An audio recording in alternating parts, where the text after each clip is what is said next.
Turkish military vehicles have been seen at the border with Syria as Ankara launches a large-scale operation against Islamic State in Syria. Turkish officials say there are more than 20 of its tanks inside Syria at the moment and that more would be sent as required. The city of Jarablus on the border with Turkey was liberated from Islamic State at the start of this military operation. Members of the Free Syrian Army and the residents of Jarablus have retaken the town from Islamic State militants. They have taken over government buildings. According to the news we're getting, Islamic State had to flee Jarablus. Welcome to Tactical Talk. This is Zain Khan. Today the topic of our show is Operation Euphrates Shield. Operation Euphrates Shield is an ongoing cross-border operation in and around the Syrian border town of Jarablus, conducted by the Turkish military, which started a few days back. Today the guest of our show is Merve Sebnem. Merve Sebnem is a senior Turkish journalist and also an analyst who appears on many Turkish channels. She will be our guest and she will discuss Operation Euphrates Shield, which group are they targeting, what are the objectives of the military operation. Welcome to our show, Merve Sebnem. This is Zain Khan. It's a pleasure to have you on Tactical Talk. Hello, Zain. It's nice to talk to you again. Merve Sebnem, when did the Operation Euphrates Shield start?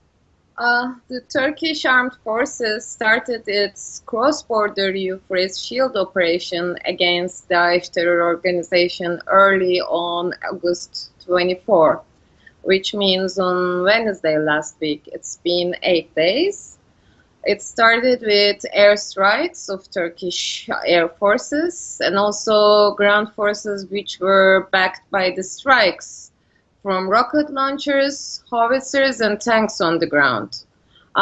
Turkey-backed Free Syrian Army fighters took control of Jarablus in northern Syria that day. They seized all governmental buildings and captured the town. Turkey's presidential spokesperson Ibrahim Kalın has tweeted, "The aim of the Jarablus operation is to cleanse Turkey's border of all terrorist elements, including Daesh and the YPG." And it's still going, and actually it looks like until now they have cleansed like at least 15 villages of Jarablus from Daesh terrorists, and it looks like life has begun returning to normal for the residents of the town a week after it was liberated. Merve Sebnem, why did the Turkish military start this operation? Well, I must say that after years of futile negotiations between Turkey and its allies over a proposed safe zone in northern Syria, it looks like Turkish government finally lost its patience. Ankara took the initiative and provided active support to Free Syrian Army fighters in the area. We already know that Ankara resisted the urge to interfere in the Syrian conflict, despite Turkey has been seriously affected by the negative side effects of the bloody civil war next door. Ankara has been facing serious challenges, including a bloody increase in the outlaw PKK and Daesh terror attacks on Turkish soil. You know, Turkey has been experiencing horrible terror attacks staged by the two bloody terror groups in question for more than 1 year.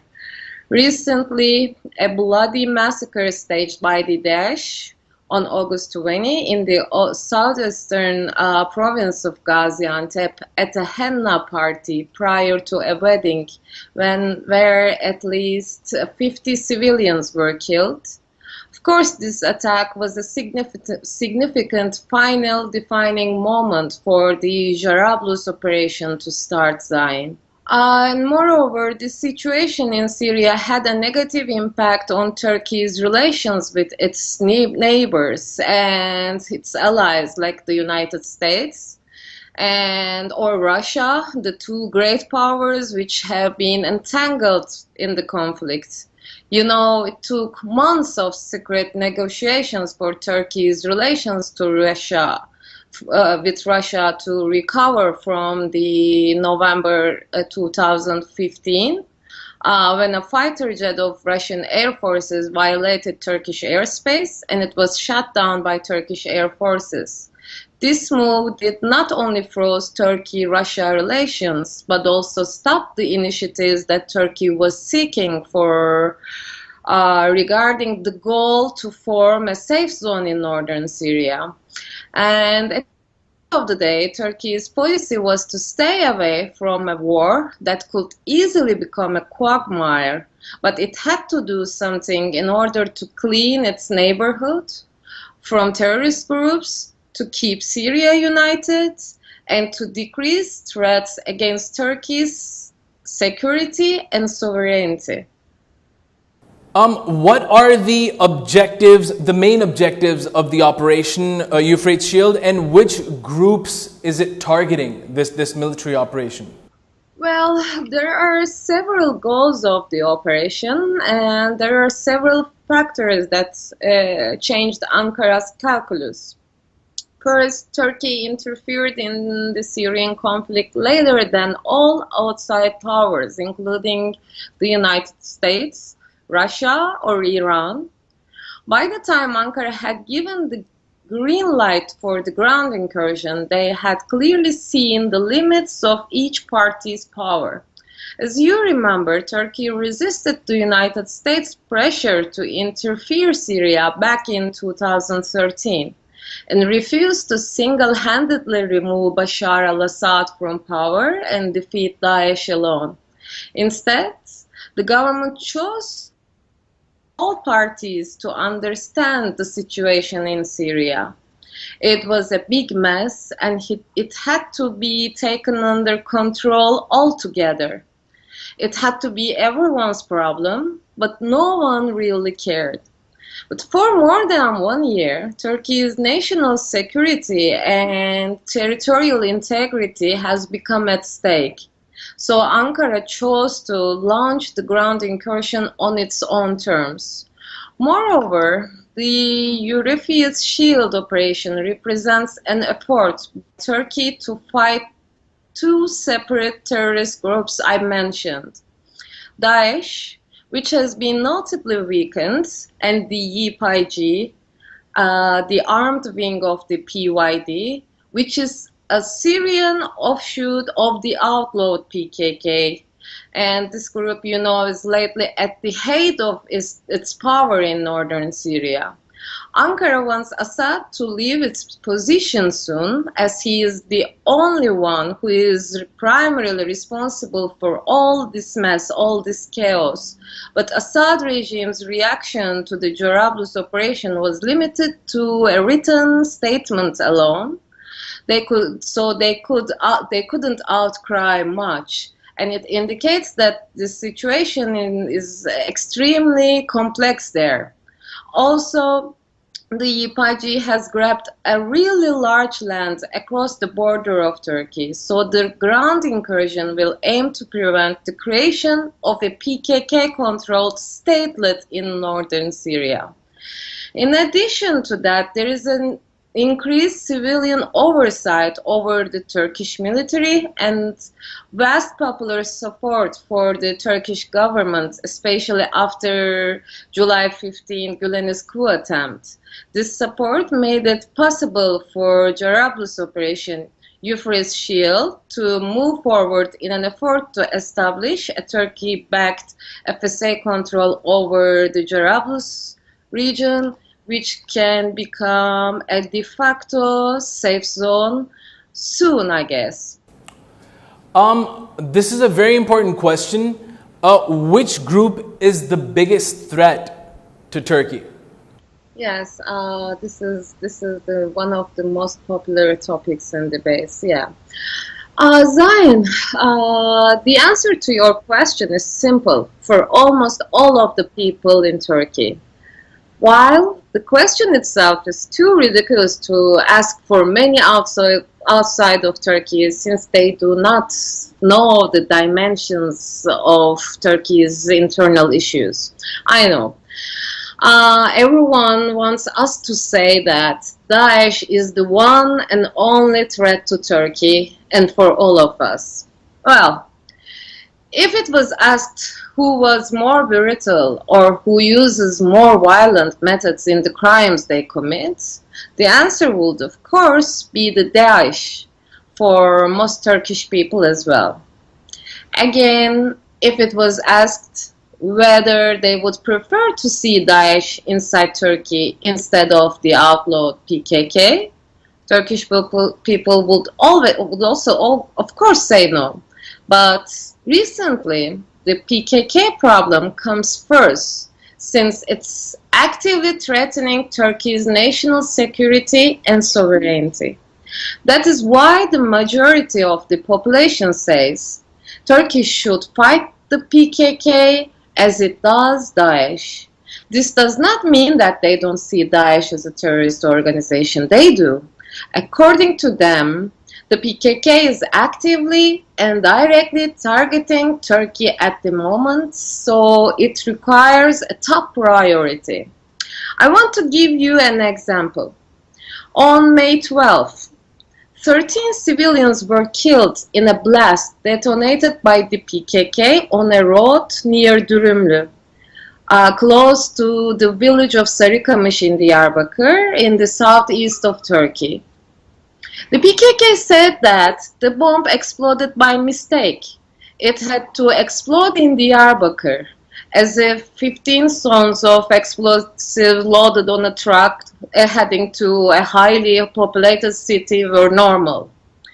News media groups, which have an intriguing reputation for overlooking PKK's terror and violence, reported the horrible explosion as if it was just an accident, and the PKK had no role in this tragedy. However, the PKK was really bolder. In their statements, the terror organization accused the civilians who lost their lives in the explosion of trying to stop the truck from heading to Diyarbakır, a really big city. For the PKK, those civilians who lost their lives were state collaborators. The explosion left a crater of 5 meters deep and 35 meters wide on the road, but it was the people's fault. The crater should be in Diyarbakır, not in Dürümlü, according to PKK. Also, some videos recently posted by pro-PKK social media accounts reveal that PKK members are now carrying high-tech weapons like manpads, or in other words, man-portable air defense systems. The PKK has carried out many attacks against civilians and Turkish security forces in Turkey during more than 30-year conflict. But after the terrorist organization ended the latest ceasefire last summer, relying on international support for the PYD, its Syrian offshoot, Turkey had to defend itself from terror attacks from the PKK and Daesh as well. But for the international community, they are not eager to understand the situation that Turkey has been going through, especially after the escalation of the violence in the region during the civil war of Syria.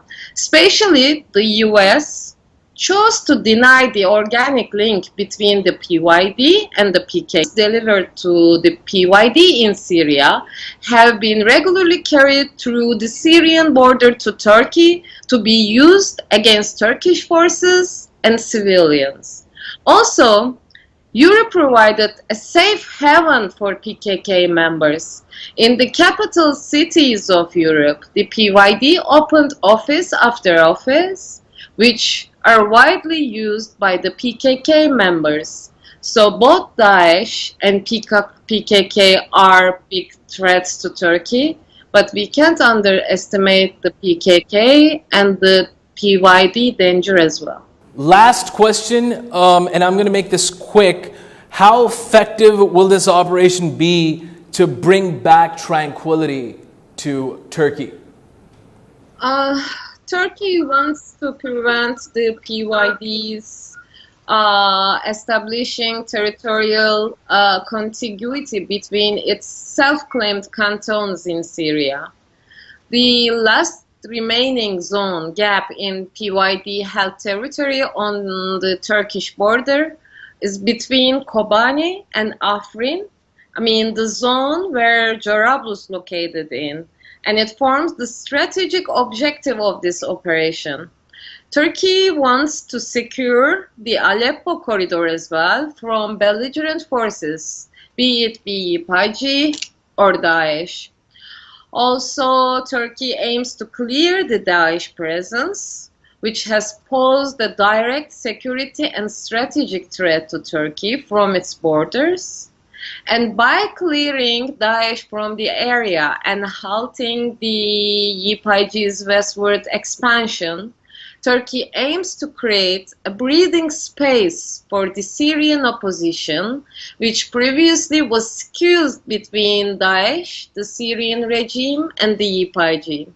It doesn't look like this situation in Syria can become calmer anytime soon, but in this way, Turkey can protect its stability and integrity, can protect its borders, and it can widen its buffer area, and it can start to form the de facto safe zone in the meantime, and increase its security and try to keep Syria united as much as possible for the sake of the Syrian people, Syrian refugees who will go to their country one day, even though that day is unfortunately yet to come. Thank you so much, Merve Sebnem, for being on Tactical Talk. It was a pleasure having you. It was really nice to see you again, Zain. Hope to see you again soon. This was Merve Sebnem, a senior Turkish journalist who discussed one of the latest military operations of Turkey, Operation Euphrates Shield, in detail. Until the next episode of Tactical Talk, this is Zain Khan. Take care and goodbye.